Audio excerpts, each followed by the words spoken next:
You know, that's usually counselors who hear about particular intersections and so on.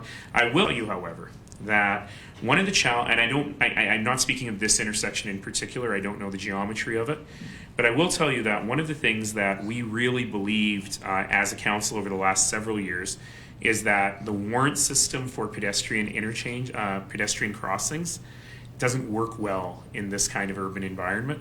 And in fact, we should have more pedestrian crossings, but they're very expensive. So one of the things that we just passed at council this week was to take what we call the rapid response flashing beacon, I think that's the right terminology. These are cheaper pedestrian crossings, basically, and move that from a pilot into a permanent part of what we do, which means that we will be able to signalize a lot more pedestrian intersections going forward, and we'll be able to do them at a lower warrant point than we do now. And I think that will address a lot of people's concerns. Pedestrian safety is incredibly important, and we have to do it not only on an ad hoc basis where we have accidents, but also we have to ensure that we're doing it thoughtfully and systemically across the city. That's why we're doing a new pedestrian strategy at the moment. And we have to, and the RRFBs, if I've got those letters right, are an important part of that because they'll allow for more pedestrian safety. Can you just describe what that looks like compared to the... So we're trying to make them solar powered, but we're still working on them. But they're freestanding, so they don't go over the road and they don't require as much infrastructure to build them, so they're much cheaper. And there are several of them, and we can get you addresses if you want some visuals of that. Sir, can you tell us, do you have an update from the provincial government about any assistance for Calgary for our little snow event last September? In fact, I got a letter this morning. Did you? I got a letter this morning from Minister Billis, and I'm not very happy. Perhaps I will share with you what Minister Billis said. Thank you for your application for disaster recovery program funding in response to the unseasonal snowfall events that occurred in southern Alberta on those dates. The challenges created by changing weather patterns have certainly tested many communities during the last few years. Well, thanks for letting us know. Your community should take great pride in your timely and highly effective response. Well, thank you for that. Now, here's the funny part. As you are no doubt aware, unseasonal snow effects are not extraordinary occurrences in Alberta, even when they cause the kind of effects seen in Alberta in September of last year. The Alberta Emergency Management Agency reviewed your application for DRP funding and presented it to government for approval. So the Emergency Management Agency presented it to the Cabinet for approval. After careful consideration, I regret to inform you that your application was not approved. So the Cabinet did not approve something that was recommended to them for approval, and further tells us that the biggest snowfall in 131 years, the single largest day in history by far of 911 phone calls, the single largest day in history by far of 311 phone calls, is not an extraordinary event. Let's pause and reflect on that for a moment, shall we? Basically what we have is a new Democrat government saying, climate change is someone else's problem.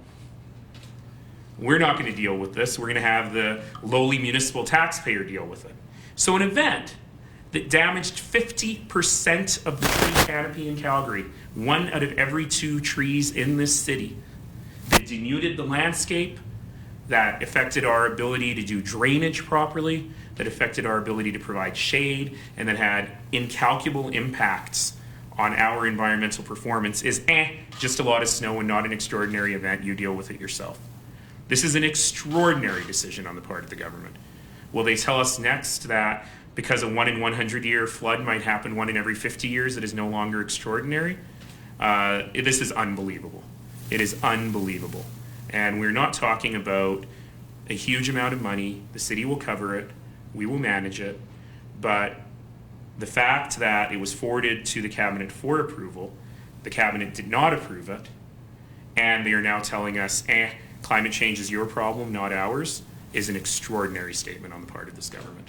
Can you remind us how much the city was seeking? And double-barrel question, can you... Roughly 27 million. Sorry? Roughly 27 million if memory serves. So is Ottawa a recourse? No, No federal... because it has to go through the province. So have they paid anything? Not that I know of. Have you ever... No damage for the snow temper? heard any more from them concerning infrastructure funding? In fact, I had a very good conversation with Mr. Dodge this morning, who is, of course, the fellow who has been hired to do this work. And I started with all of my arguments about why infrastructure spending is good in general, and all of my arguments about why infrastructure spending at this point in the economic cycle is very good. And let's just say, I think he got all that. I think he's heard all of that before and understands it. So I'm looking forward to the results of that report. I will continue to say, as I've been saying for a long time, particularly with interest rates being what they are right now, this is the time. We have a lot of long-term projects like the Green Line that I'm looking forward to provincial participation in. But we also have a lot of stuff that is shovel-ready. And at this exact moment, Alberta is a very unique place. I really am being Professor Nenshi today. And one of the reasons that Alberta is so unique is because we have, headquartered here in Calgary, every large engineering and construction firm in the world. However, these people very rarely bid on municipal and provincial infrastructure projects because they're so busy with capital projects in the oil sands. And given that those capital projects in the oil sands are not moving forward, this is exactly the time, or many of them are not moving forward, I should say. This is exactly the time for us to grab those folks while they have offices here, before they lay people off, and say bid on the municipal work and bid on the provincial work. And in order to do that, I got to have municipal work and provincial work going on. Creates jobs, it's a good time to do it. The stuff needs to be done anyway, and let's do it while money is cheap. Are you confident the province will step up to the plate on the Green Line? You know, you'd have to ask Minister Mason and the Premier about that. Of course they haven't, and I wouldn't expect them to. I don't expect them to watch a press conference with another order of government and say, yeah, us too. We'll make a $1.53 billion decision. The structure of how that funding works, that it works over time and it won't hit their budget in 1 year, as well as the timing on it, as well as the fact that it's transit, which is a huge priority for this provincial government. Look, the case is incredibly compelling. It would be very, very, very surprising that the government of Canada would come in and this provincial government would not. But I'm not going to pressure them. I'll give them time to think about it, to figure it out, to look in their budgets. But I'm very optimistic that we will be driving that train up that Green Line soon, and that the province will be very proud to be a partner of that. Sir, on the DRP issue, Yeah. do you want a meeting with the Premier or with the Minister?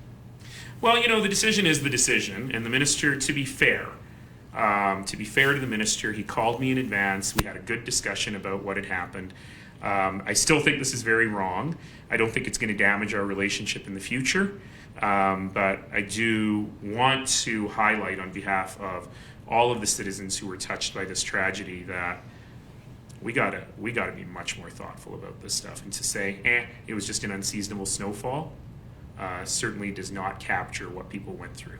So is that money that's already come out of the FSR, or? We have set aside enough money in the past, as well as our our snowy day fund, is sufficient to be able to manage this. So we should be able to do this, but really, this is yet another example of provincial downloading. Ultimately, this is their responsibility, and we're lucky that we are in such good financial shape here at the City of Calgary. Well, we're not lucky, it's a lot of hard work that got us into that shape. But ultimately, this is a provincial responsibility and a federal responsibility.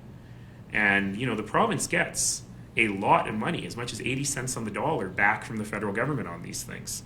And the fact that they're not considering this, this shows a real lack of understanding of Calgary, a real lack of understanding of DRP, and a real lack of understanding of what happened last September. I just had a quick question about budget deliberations. Yes. Some people have raised concerns that by moving it from November to September, that there's not going to be the opportunity for public input. No, I think one person has raised that concern, and it's a ridiculous concern. Because we had 25,000 members of the public give input on the budget last year. We have a lot of opportunity, and then it's the same budget as last year. It hasn't changed. And if you are really hanging out at those public hearings, we rarely get more than a dozen people speaking, and I can tell you who those dozen people are now. So they absolutely have the ability to provide their input now, as they did last year. 25,000 of them did last year. So to move it by 6 or 8 weeks isn't changing anybody's life. The best quote I read in our Augusta Journal of Record was, since people have been laid off, they're going to spend all of their time working on the city budget. Come on.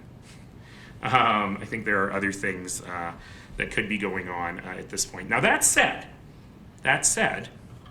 I was very concerned about one thing, because I believe that the budgeting process at the city is the most open and transparent budgeting process of any government in this country. And the fact that we have every single director of every business unit come to us over the course of a week, live on TV and on the internet, and talk about the work that they do, even though it doesn't usually result in a lot of changes to the budget, I think it's very, very helpful for the public to actually see and hear and understand that. So I was hesitant on this change for that reason.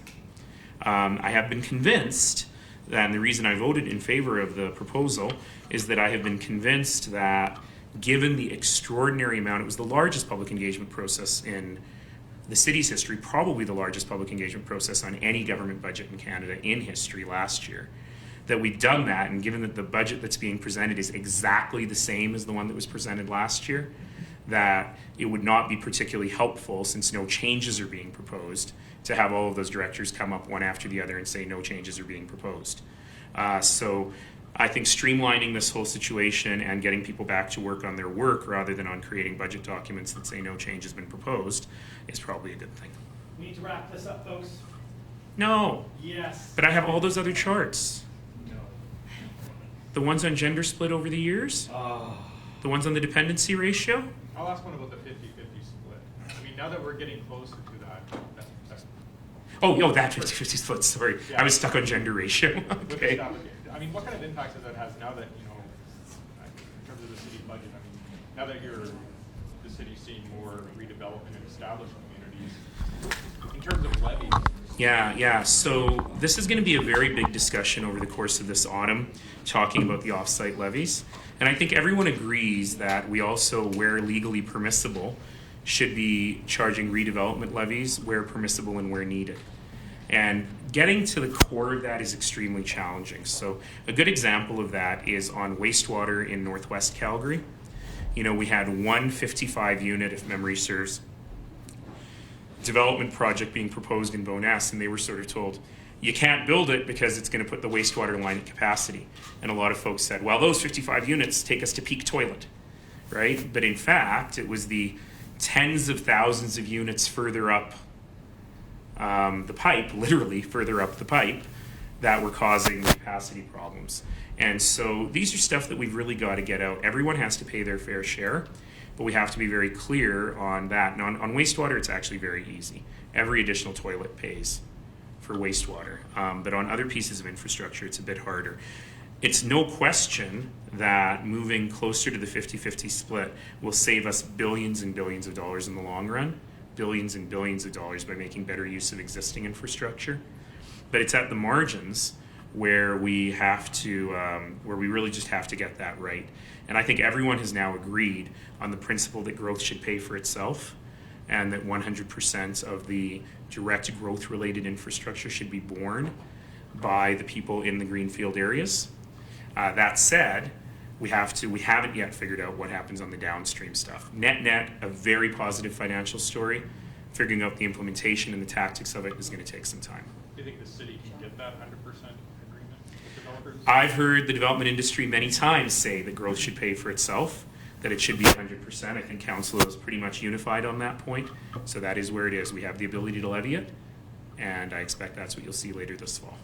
Do you think it's actually unified on council? It was what, 13 to 2 was last time, and only got 50%. 13 to 2 is about as close as we could ever get.